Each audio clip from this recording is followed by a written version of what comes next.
It is truly a pleasure for me today to introduce you to one of our excellent staff members, Tanya Goldberg, who's going to share some information with you about the joys of using badges in your courses. So thank you so much. Tanya, go for it. Thank you, Judy. Hello and welcome everyone to a presentation on how to gamify your course using Badgr from the Center for Online and Continuing Education. My name is Tanya Goldberg. I'm the online course and media assistant for this department. I do want to clarify that I'm not going to be teaching you how to make games in your Canvas course. What we'll be talking about is how to take elements from games like leaderboards, leveling up, and badges or rewards, taking those elements and putting them into your Canvas course. So to begin with, the history of badges. So badges have been around for a long time and traditionally have been used by various organizations to show accomplishments for skills gained, or either also to show rank. So we've seen this in, the Boy Scouts and Girl Scouts of America. We've seen this in military and Navy. So what these badges all have in common is that they're physical badges. They're physical things that you would have to take a picture of or physically show to someone in order to show them that you've earned this. Another thing is that we don't really know what these badges mean when we just look at it. We know that it was gained because of, for some reason, but we don't know what that reason is. And so these are all the similarities that these type of badges have. Then we're going into the more recent badges, which are digital badges. These have gained a lot of popularity recently because they have the gamification element in it of the leveling up and gaining that reward. But again, these digital badges or stickers do not contain any information. So they're not really valuable to an outsider. It's valuable to whoever's actually earning the badge, but not really for somebody, an outsider. So these digital badges come from like language learning apps to health apps to task management apps. These are all different apps where you could actually earn these digital badges. And so now I want to talk to you about the differences between digital badges or stickers and open badges.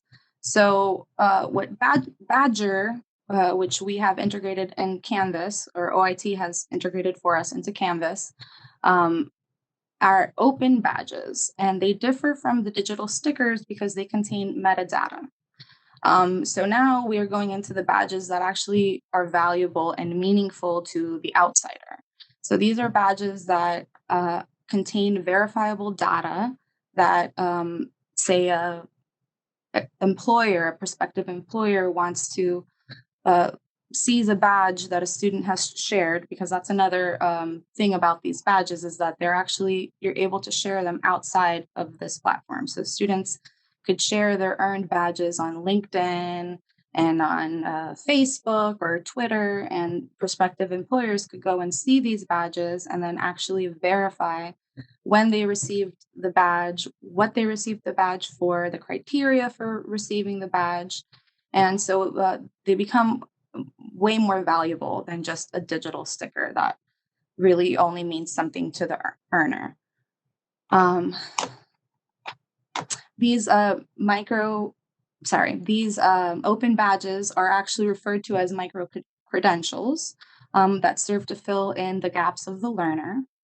And the data that they actually contain, it's the picture. So whatever picture or logo you give to your badge, the name that goes along with the badge, a URL, a description of what it is that skills learned, the criteria for them to have gained those skills, whoever issues it, so whether it be an individual, a department, or an organization who's issuing these badges, the date, And you could actually add in alignment and tags as well with these badges.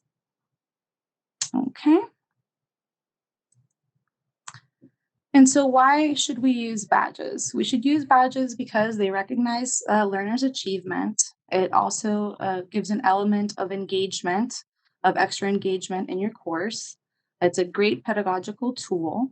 It helps to track student progress, and it also enables more motivation within students. So they also provide a prompt feedback, which is said to help with the self-actualization. So students gaining this prompt feedback are able to continue on in the course knowing that they're meeting the needs of that objective. And it makes them more confident and make them want to engage more with the instructional material. Okay. Okay, and now we're going to get into the theories of motivation. There's been a considerable amount of research that promotes the use of open digital badges using these theories of motivation. So intrinsic versus an extrinsic motivation. So internal motivation versus external motivation. Open digital badges actually give both of these motivations to students. So they're gaining a badge, so they're gaining that extrinsic, that external motivation of praise, and then they're also gaining that intrinsic motivation because they know that they've mastered the skills or the knowledge that they needed to master. It also gives the external motivation that they could share these badges to prospective employers and friends and family to show the skills and knowledge that they have been able to gain. Then we go into the Maslow's hierarchy of needs. So this theory basically states that humans are driven by a desire to satisfy psychological or physical needs. And there's 5 levels that were proposed in this theory, starting with basic needs and then going all the way up to self-actualization. So this theory states that once you've met these lower level basic needs, your motivation for those levels decrease. And so if we apply this to open digital badges, what we want to recommend as instructional designers is to think about when you're creating your badges to create them in a way where you're making them a little bit more difficult each time. If you create, say you have 12 modules and you have one badge per module and they're all pretty much the same. So every single one, they have to just do a quiz or something very low level. It starts to become now not an intrinsic motivation, it becomes an extrinsic motivation because they're just now fulfilling this to just earn the badge and to just get to the next step. If you make these objectives or skills earned that are attached to the badges a little bit more difficult each time, then that helps with that motivation of the student to engage with that instructional material and to not just do as good as they can just to receive the badge. Okay, and then that takes you into the self-efficacy also. So in the Maslow's hierarchy of needs, self-efficacy or self-actualization was the very last level. So in creating these objectives that build upon each other, that scaffold, then you're going to get to the end and know that you've met all of your objectives and skills needed for that course. Okay, and these digital badges provide that self-efficacy because it gives students standard of where to judge their current skills and abilities and thus provide motivation to them. Okay, and here's a little quote. If self-efficacy is lacking, people tend to behave ineffectually, even though they know what to do. Okay, so let's talk about Badgr in Canvas. So the Badgr LTI has already been integrated into Canvas for you through FAU's Office of Information Technology. So when you go into any course, you should already see badges here in your left-hand menu. If you don't, there's a quick way to add it, and I will go ahead and I'll show you that in a second. But I did also want to just point out that OIT has created a nice 4-step guide. I will have to put the link in the chat for you guys because you cannot click on there. So I'm going to provide you with that link for OIT where they've created a 4-step guide on how to set up these badges. And I'll also include the link. Actually, I'll include this link right now. I think I can include this one right now for the OIT training. So they are providing also one-on-one training for badges. So if you need more support or maybe a little more information about this, I would definitely contact them and set up an appointment because that would be very helpful. So once you actually click on that badges that I showed you here before, I'll show you now in a second just how to integrate it if it's not there. But when it is there, when you click on it, when you go in the first time, you maybe have issuers already created if you've used Badgr in the past, and maybe you don't. So what you would want to do is you would want to create a new issuer. Okay. And so when you select create a new issuer, you will get a box that looks like this. And this is where you're going to include the information about either yourself, the individual, your department, or the organization, whoever it is who is issuing these badges. Okay. I would recommend maybe talking to creative services if you're going to do a logo or an image, just so that we're compliant with FAU's rules. But this is where you would enter your name, some type of a description, either of yourself or of a department. You would do a website URL. So if you have a website that has your CV and a little bit of a bio of yourself, you could include this here, and then a contact email. So once you do that, you would have a new issuer in your badges, and then you would be ready to actually start creating your badges, set up your module requirements set up so that you could attach badges to your modules. So what you would want to do is essentially first have your modules already built out with what you need in them. And then you would go in and you would set requirements. So Badgr only allows you to allot one badge per module. So say you wanted to have a badge attached to just one assignment. A way that you could do that is place that assignment in its own module, and that's the way that you can give just one assignment or one quiz a badge. Do I really recommend that? Maybe not, because it's not going to have any objectives or anything attached to it. But it is a way to do that if you wanted to do that.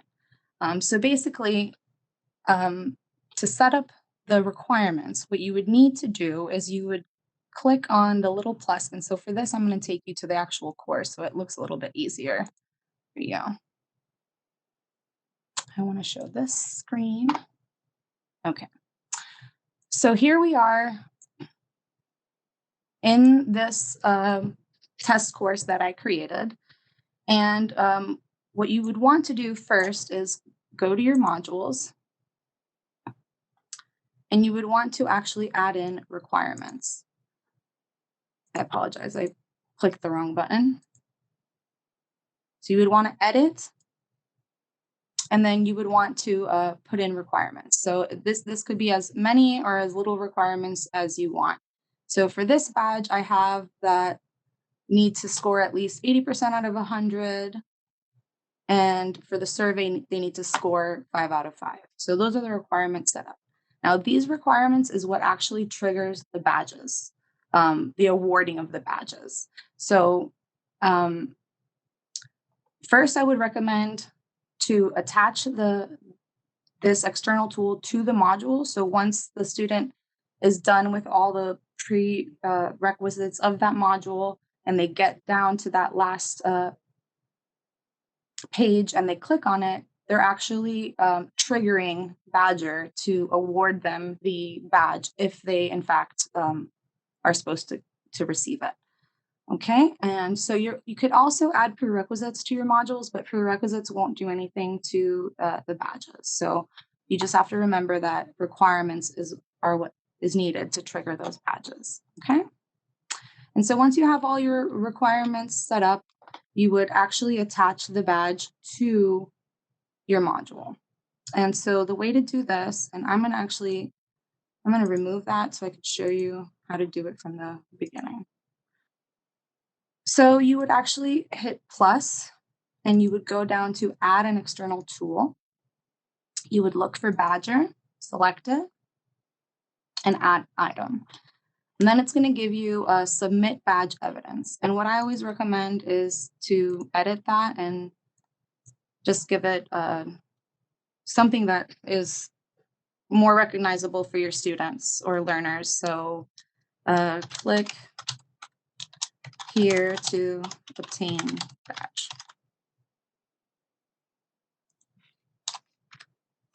Okay, and then update. And then what we want to do is we want to go back to badges and we want to attach a badge to it. And so if you've already had a previous issuer in Badgr, you might already have badges created. I created this one just as to show you. But you could also create your badges within Canvas. So you would, again, there's a badge studio that you could use. I don't really recommend this either because they're very, there's not a lot of detail with these badges. I would recommend maybe contacting, again, like I said, creative services or, the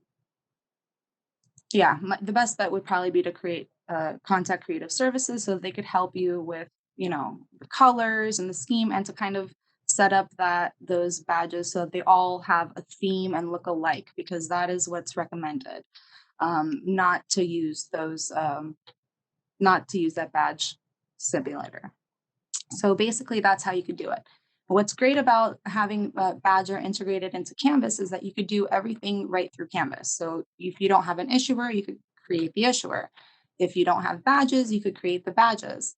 But I also do recommend going into Badgr itself and creating an account and looking at the features that you have in Badgr. Because when you create a badge within Badgr, you could actually attach alignment to it and tags, which you cannot do here. So like when you hit create new badge, here you have the badge name, description, and criteria. In Badgr, you could actually add alignment and tags as well. So that's just a tip. Okay. What are alignment and tags? Okay, so alignment would be, so let's say there's a skill or an objective that is attached to this badge. That is the alignment. So you have in courses, you have course objectives and you have module objectives. And you usually want to align your module objectives to your assessments.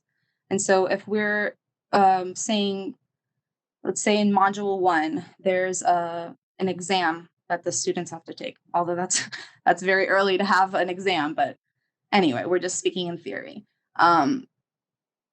So if there was an exam that they had to take and we were maybe awarding them a badge for completing that exam and getting 90 out of 100 or however you wanted to set that up, whatever objectives were aligned to that exam, then we would also align those to the badge. So say in the exam, they had to identify theories of motivation. Maybe that would be an objective that you would want to align to the badge. These are just examples, obviously. I'm not a subject matter expert, so please don't quote me on those things. I'm more of the instructional design side. And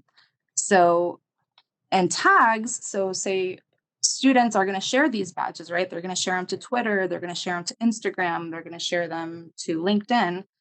So tags are what are used in these social media sites to kind of locate information quicker. Um, and so that's my explanation of tags and alignment. I hope I answered that for you. Okay, Nancy said, do you need to integrate it into your course so it links to your Badgr account? No, you don't. So once you actually, well, that's a good question. So when you create your Badgr account, I would definitely recommend creating it with the FAU email address so that everything links together. If you do it that way, then you wouldn't have an issue. I've created issuers within Badgr itself, and they show up on Canvas, and vice versa. So it's already integrated for you. Hi, we have a question from Dr. Hawthorne. I apologize. From Dr. Hawthorne, Dr. Don Hawthorne. Her question was, do the students create their own badge profile? Can students create their own badge profile? Or badge/profile? Well, students cannot create their own badge, but they can create their own Badgr profile if they wanted to, because in Badgr, once you create an account, here, let me see if I could show you. I have it open. You have a backpack. So all of the badges that you've earned are in your backpack. And so say you wanted to go to your backpack and share it to a certain social media, you could do that. But that would be the purpose of students making their accounts. Let me see if I could show you that really quick. Is there any other questions about presentation? Yes, we have another question from Sierra. It's, can students include these badges or certificates in their resume? In their resume? Yes, of course. They could definitely the skills that they've gained from these badges, they could definitely put them in their resume, and then the prospective employer could actually verify that. So once a student shares their badge, so let's see, let me go to my backpack. So this is my backpack in Badgr. These are all the different badges that I've earned.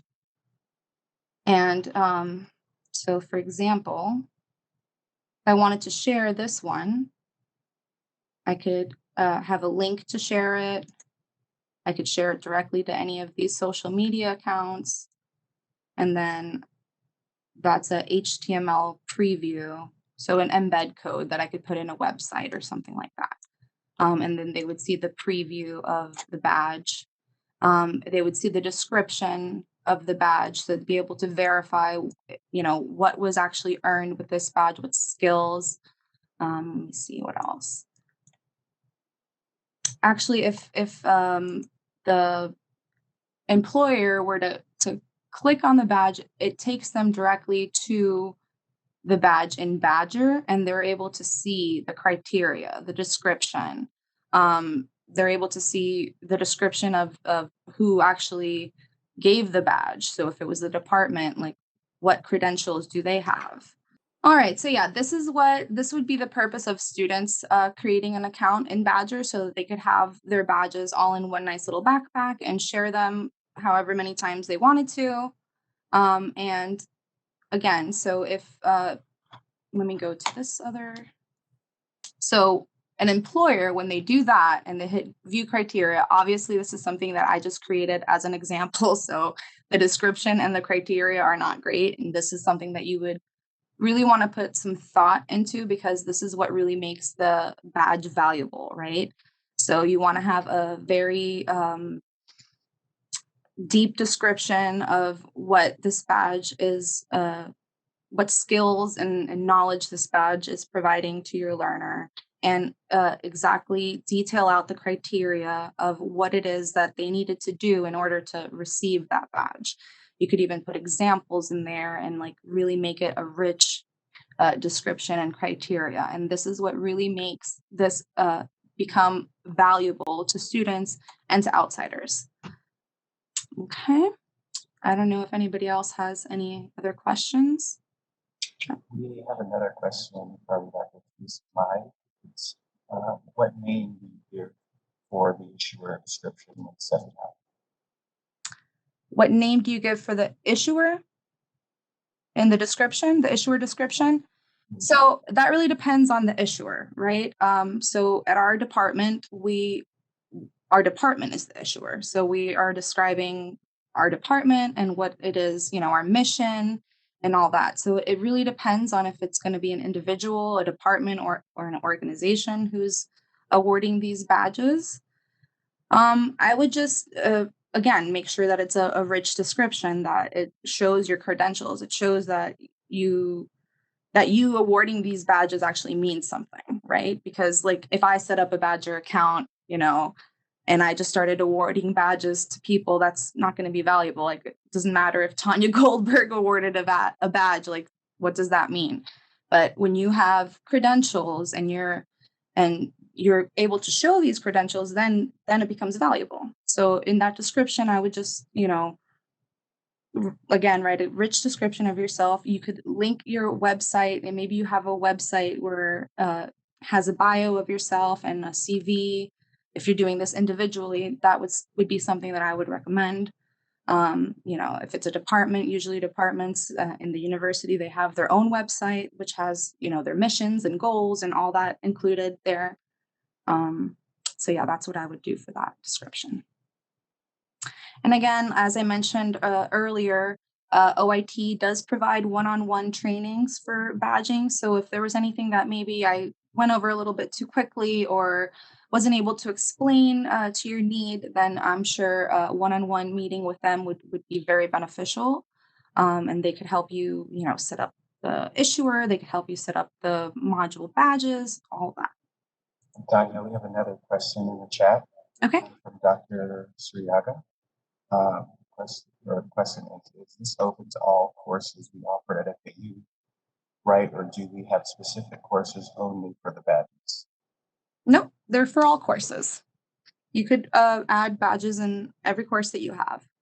Again, I would really think about when you're going to do badges that they have meaning and that they're valuable. You're not just putting badges in a module for participation or just so that they get a badge, because then it just doesn't become a motivator anymore. It just becomes like, oh, I have to do this and I'm going to get the badge. So it's not really recommended to do it for such low level activities. And also it's recommended to really build upon those badges. So for example, let's say you have a course that you have a final paper that's going to be a research paper. And in the first two modules, students have to do a scientific article research. They have to look for some articles and submit those to you. And maybe that search and all that could be one badge. So that's like the low level one. And then in the next module, they have to give you an annotated bibliography in APA format. And so that's a little bit higher level. And so each time, just make sure that you're adding a little bit more to it so that students engage with the material and continue to want to learn and be motivated and not just feel like, oh, I'm just going to do my best to just get this badge and just to move on so that I can pass this course. Yes, that's true. There are a lot of 18 to 22-year-olds that are familiar with digital awards. Actually, a lot of us, everybody who owns a Fitbit or, one of those step trackers, those give you awards. But again, those aren't like the open digital badge that contains the metadata, which is valuable. It's valuable to me because I look at it and I see, oh, wow, I did 15,000 steps or whatever, but that wouldn't be valuable to someone else, really. And Tanya, Polina, that was addressing Polina's comment about it being a lot of extra work and then explaining to students. But the students, that was the response based on that the students seem to know pretty much what it's all about. As far as the extra work, that's a valid point. I would assume, like anything else, it would get a little bit easier the more you do it. Yes. Yes. And I mean, honestly, it's already integrated into your Canvas. You're going to be creating modules and assessments and objectives and everything anyway. So it's not too much more work to put in. Yet maybe in creating the badges and giving them names and giving them the rich description and criteria. Yes, that's a little extra work, but really it's a valuable pedagogical tool, I think, for students, because they get that instant feedback. They finish the module, they get their badge, and they're like, okay, I gained these skills, I did what I had to do, I'm confident to move on now, and I know I could do good. I From my experience as a student, I've been in courses before where we don't get graded until, I don't know, the fourth module. We don't get feedback until like later on. And so you're very stressed out in those first few modules because you don't know how well you're doing. You don't know if you're passing, if you're failing, if you're meeting these objectives that you need to meet. So I feel like what these badges really give that quick feedback, and I think that helps students. Well, Tanya, this has been really eye-opening, especially for me. It's been one of those things I've shied away from, and obviously there's been a lot of interest in it as well. So we really appreciate the effort you have put into sharing and presenting it. And we will, of course, let them reach out to you with questions, right? Yes, of course. I will be sending an email afterwards. I actually just found the guide. Finally, I'm sorry for making you all wait for so long, but here, let me stick it in the chat right now. So this is the guide that OIT created for us. Please take a look at it. It's how to set up badges in 4 quick steps. And then they also provide you the link to the one-on-one trainings there as well. And that makes me really happy to hear, Judy. I'm happy that you found this valuable. I hope the rest of the attendees here found this presentation to be valuable, and I would be happy to answer any questions in the future if you have any about this presentation or about Badgr or anything like that. Thank you so much. We really appreciate the effort, the time and effort that you put into creating this for us, Tanya. Thank you so much, and thanks to everyone for joining us. Well, I think we're approaching 1 o'clock, so I just wanted to say thank you to everyone, and you have a wonderful day.